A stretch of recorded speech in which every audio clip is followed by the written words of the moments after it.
The two-party farce and the Electoral College con, Republicans shred the Constitution, while Democrats dither America's two-party system is a festering wound, and the Electoral College is the jagged blade keeping it open. It's a setup that twists democracy into a sick joke, handing victories to candidates who choke in a fair fight. One person, one vote. Instead, we've got a relic that pumps up the power of tiny states, letting a handful of rural diehards drown out millions. The Republicans, those sanctimonious fossils, have turned this glitch into a weapon, shredding the Constitution they swear they'd die for, while the Democrats flap their gums and do nothing. Both parties thrive on division, both own the media megaphone, Fox for the red hats, MSNBC for the blue wave, and both peddle lies so thick you can smell the rot. But it's the GOP that's gone full gangster and trumps their capo regime, smashing everything while his flock cheers. The Electoral College is a rigged slot machine, and the Republicans keep hitting the jackpot. Look at the numbers. Bush sneaked past Gore in 2000 with 537 Florida votes, despite losing the popular count by over 500,000.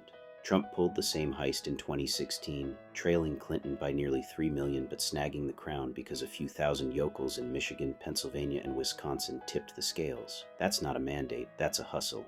Small states like Wyoming, population 580,000, 3 electors, get a megaphone while California's 39 million get a whisper.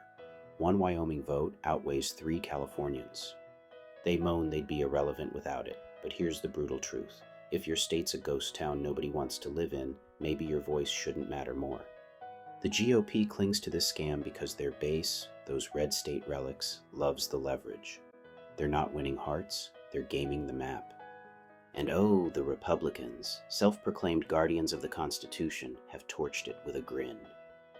They wave the Second Amendment like a battle flag while gutting the First with censorship threats and the Fourth with surveillance creep. They scream originalism until their lungs give out. But when Trump stomps on checks and balances, pressuring election officials, strong-arming justices, inciting a Capitol riot, they're suddenly deaf. Their family values pitch is a punchline now. They rallied behind a guy a jury found liable for sexual assault, a man accused by dozens of women, with whispers of pedophilia trailing him like a bad stink. Birds of a feather. Trump's inner circle is a rogues gallery of yes-men and creeps. Giuliani, Bannon, Flynn, and a parade of nobodies whose only credentials are kissing the ring and dodging their own scandals. Matt Gaetz, under investigation for sex trafficking, still struts around Congress. Jim Jordan, linked to a wrestling abuse cover-up, yells loudest about morality. These aren't patriots. They're predators, and the GOP base laps it up. The Democrats, meanwhile, are a masterclass in futility. They've got the popular vote locked. Millions more back them every cycle. But they can't crack the electoral code because they're too busy clutching pearls. They cry about Trump's assault on democracy, but where's the fight? Abolish the Electoral College? They've mumbled it for years with no spine to push it. They're all talk, no teeth, content to lose gracefully while the GOP plays dirty. Both parties feed the beast, Republicans with their lies and scandals, Democrats with their inertia. The media is complicit. CNN plays neutral while cashing the same ad dollars as the partisan hacks. Division's the product and we're the suckers buying it. Trump's not here to fix this. He's the arsonist torching the wreckage.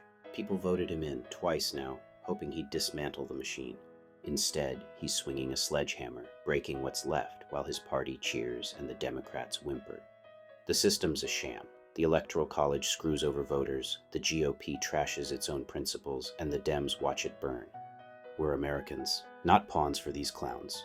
Republican liars, Democratic do-nothings, or Trump's wrecking crew.